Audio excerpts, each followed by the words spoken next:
कृष्ण की बांसुरी की मधुर धुन वृंदावन के आकाश में गूंज रही थी, जैसे शाम के रंग आसमान को रंग रहे थे।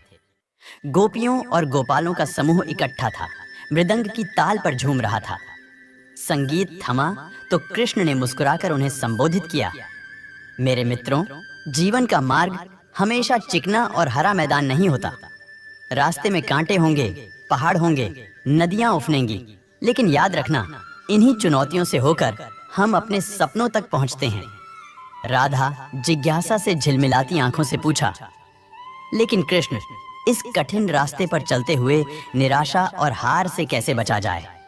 कृष्ण का स्वर कोमल हुआ। प्रिय राधा, निराशा और हार हमारे अंदर के संदेह से पैदा होते हैं। उन्हें दूर करने के लिए हमें विश्वास का दीप जलाना है, खुद पर, अपने कर्मों पर और ईश्वर पर। अपने कर्मों को ही पथ प्रदर्शक बनाओ, चाहे परिणाम कुछ भी हो। दृष्टि मंजिल पर नहीं, यात्रा पर रखो, क्योंकि असली सुख यात्रा में ही मिलता है।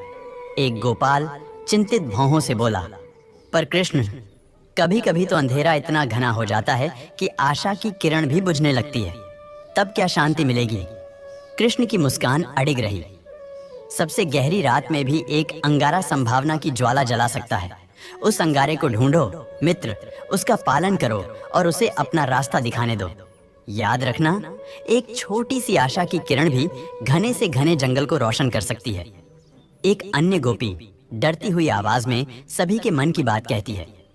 कृष्ण, हम भूल करते हैं, गलतियां करते हैं, और उन चूकों का डर हमें सताता है। कृष्ण की आंखों में समझ झलकती है।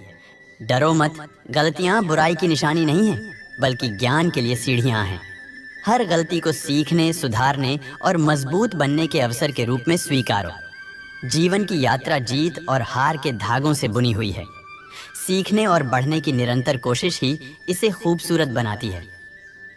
कृष्ण के शब्दों के साथ ही गोपियों और गोपालों के दिलों में नया जोश जाग उठा। संदेह के साए दूर हो गए, उनकी जगह अटूट विश्वास के प्रकाश ने ले ली। उन्होंने एक बार फिर अपनी बांसुरी उठाई और जिस धुन ने हवा में प्रवाहित किया, वह युगों युगों से गूंजता आ रहा है। जीवन एक नृत्य है मेरे मित्रों, अटूट विश्वास, अटूट प्रेम और अटूट आशा का नृत्य। कभी न हिचकिचाओ, क्योंकि कांटे भरे रास्ते भी अंत में महकते मैदान तक ले जाते हैं। यह कहानी सिर्फ बीते जमाने की झलक नहीं है, बल्कि कृष्ण का कालातीत संदेश है, जो हमें चुनौतियों को गले लगाने, आशा का पोषण करने और अटूट विश्वास के साथ जीवन के नृत्य में लीन होने का आग्रह करता है। यह हमें याद दिलाता है कि गलतियां रास्ते में बाधा नहीं, बल्कि सीढ़ियां हैं, और सबसे गहरी रात भी हमारे भीतर संभावना की चिंगारी को बुझा नहीं सकती।